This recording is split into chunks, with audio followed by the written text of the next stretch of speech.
my name is David and welcome to Wild Wolf English.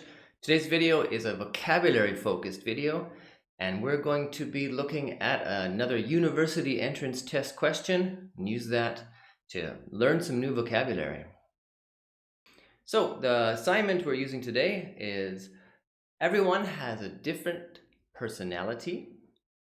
So everyone has his best and worst traits. In the first paragraph, talk about your best traits. And in the second paragraph, talk about your worst traits. Okay, so that's our assignment. Okay, so let's get into some vocabulary. So hello to Vicky and the class in Guangshan. I'm using your words and I've added a few of my own to discuss this topic, okay? So the first one we're going to look at is indecision, okay? Now first, before I talk about this word, I want you to note that when you do a translation from Chinese into English, it will often give you the noun, okay? Because in Chinese it might be the same word, whether you use it in an adjective or a noun form, okay? So I want you to keep that in mind, that sometimes the noun form that the dictionary gives you might not be the best choice or might not be the most natural choice. So let's look at that indecision. Let's look at this word in that context. So indecision is a bit harder to use, but let's look at an example sentence. His indecision about what to order at the restaurant made me even more hungry. Okay, so it's a long sentence, and to be honest, it's not the most natural way to say this. We would probably use the adjective form of this word, indecisive. He was being indecisive, taking so long to order. So if I had to recommend you use one of these words, it's indecisive. So you can describe your personality as being indecisive, or someone's some situation where they couldn't decide what to do. Which brings me to another very useful verb for it is make up one's mind. Make up one's mind. So you can make up your mind to do something. That's to decide to do something. Okay? So that's a very useful phrase for discussing this personality trait of the ability to make decisions. Okay, and the next word we're going to look at is enthusiasm. Okay? Again, the noun form is the one you probably found and you will find, but you have to think, is this the best form to use? Okay, enthusiasm, it's good. So you would use this with have. You have enthusiasm if you're using the noun. So I'll give you an example here. She has a lot of enthusiasm for her work. Okay, so you have enthusiasm. But you can also use this as an adjective. Okay, enthusiastic. So using the same example, she is very enthusiastic about her work. Okay, also just as good. Okay, you can do something with enthusiasm. Coming back to the noun, he eats with enthusiasm as if this was his last meal. Yeah, not likely to happen here in Taiwan, but it's a good example. And the last one is as an adverb. You can also use this word, and it also is just fine. That is a fantastic idea, she replied enthusiastically. Okay, so using it as an adverb. So you can do something enthusiastically. You say, I do everything with enthusiasm. I'm very enthusiastic about everything I do. I enthusiastically do everything that I put my hands to. Okay, so enthusiasm is kind of, all of those forms are excellent to use, okay? The next one we're going to look at is amiable. So this one is not as often used as friendly, which has a very similar meaning to it, but it's okay. So amiable is pleasant and friendly. So you might use this to describe someone who is just easy to be with. You might say, he is a very amiable person. I enjoy being with him. Okay, very similar to friendly, but a very good word for our topic. And the next word is careless, or carelessness is what you gave me. But again, that's what your dictionary found. It's a noun. And we don't really use carelessness. It's not as easy to use that word. So I'm going to recommend that you use the word careless, the adjective form. That would be the more common use. And if for your intermediate level usage, this is really an important point. You want to be using what is natural and normal to use in the language. There might be more fancy advanced forms for all of these, but at your level, you want to focus on what's the normal usage. Okay, so careless. Careless is not taking or showing enough care and attention. Okay, an example with that would be, your teacher tells me you've been careless with your homework. Okay, maybe your parent might say that. Hopefully I don't have to say that to you, or you might be in trouble. Another useful word, or a few useful words like careless, are forgetful and absent-minded. Okay, there's a few other things you can use in your writing. The opposite of careless is careful. Another useful word. Attentive. If you pay attention, you're very attentive. Cautious. Okay, another good word that also means being careful. Okay, those are some words related to this idea of careless. Impetuous is the next word, and that means likely to do something suddenly without considering the results of your actions. Okay, this word is not as common, but you can use it, and you could use it to describe someone who maybe acts before they just acts on their feelings, maybe without thinking too much. Okay, there's an example. He's so impetuous. Why can't he think things over before he rushes into them? Okay. Other words that you might use are impulsive.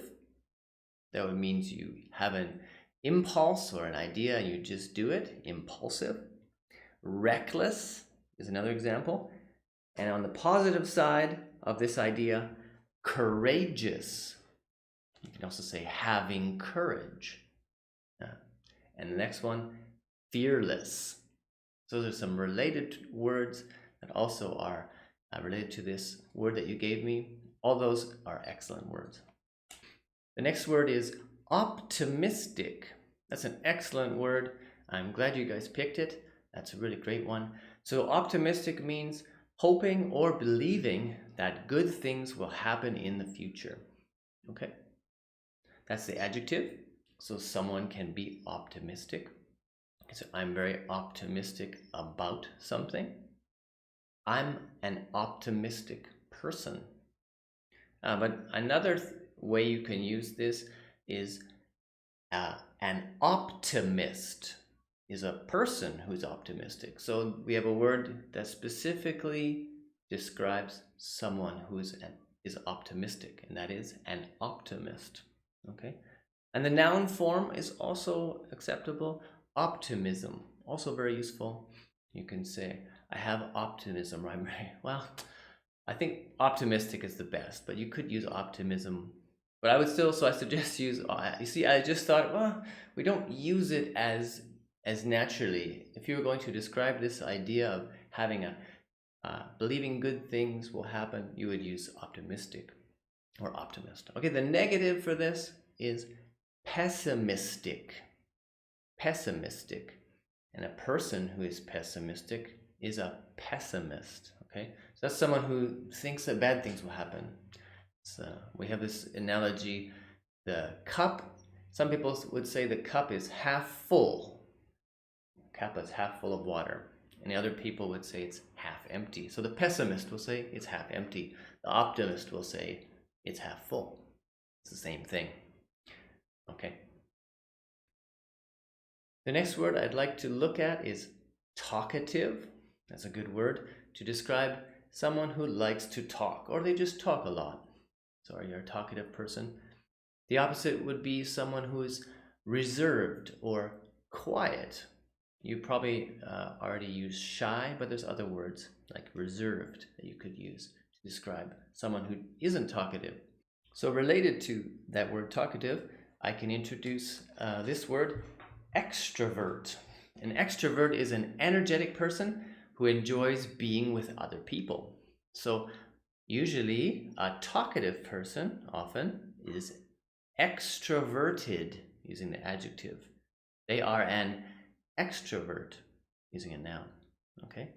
The opposite kind of person is an introvert. That's the noun. And they are introverted.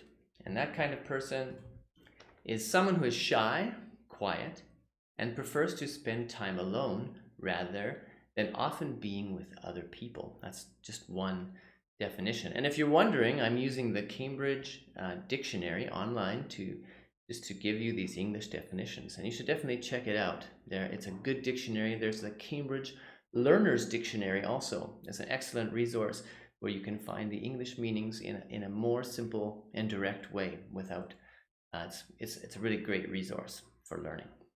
Okay. The next word we're going to look at is generous. Now, generous, that's a good one. That's a good one. A very good one for personality traits is someone who's willing to give money, help, kindness, etc., especially more than is usual or expected. Okay, an excellent word. That's very straightforward. I also want to bring to your attention maybe a word for someone who's not generous, and that would be stingy. A stingy person is unwilling to spend money, even a small amount. They might, so maybe you know someone who's stingy and you say, hey, let's go out for a tea, and they go, oh, I don't want to waste $40 on a tea, right? That would be stingy. Maybe one of your parents who doesn't want to go out for a trip because it would cost too much money. They don't want to spend it. But this idea also has a positive word, and that would be frugal. Frugal is the same idea as stingy, that you don't want to spend money, but it is in a positive way. I mean, you would say, careful when you're using your money or food, and you will use it in a smaller amount. So you're just careful. So perhaps your grandparents were very frugal. They didn't have much money, so they would make sure they didn't waste their money. Yeah, and that would be a positive way to use this idea of being careful with your money and not wanting to spend it. Frugal. Okay. And the last one I'd like to bring to your attention is the word temper. So perhaps you know someone who has a temper. They have the tendency to become angry very quickly. As to have a temper, we will often use this to say someone has a bad temper. Okay, maybe they will easily lose their temper. So the verb to lose your temper, perhaps someone, they just, like a volcano, they erupted and they just got terribly angry and they lost their temper.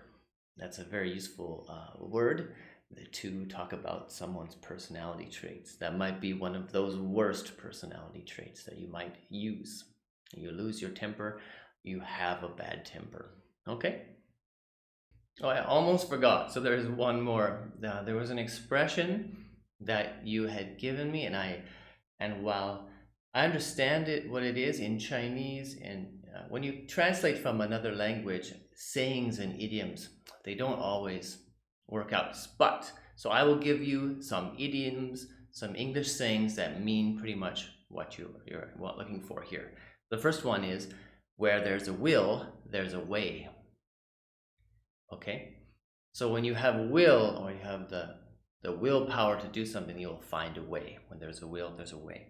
The next one is, you will do something even if it kills you, or you can do something. I'll do something even if it kills me. Okay. An example would be, I will be number one even if it kills me. It means you are willing to work very hard, even die to achieve your goal. Okay.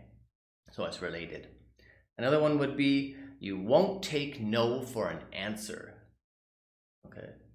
There's another saying that expresses your determination to succeed. Okay, so I think that's what you're looking for with that expression, and hopefully those are helpful.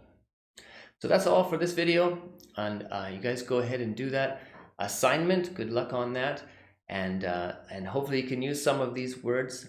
I really think it's great to reinforce you came up with the words, and you use them in your writing is a great way to keep them into your memory and to remember them. So I encourage you to use as many of them as you can and to come up with new, good, intermediate level words. That's really the goal.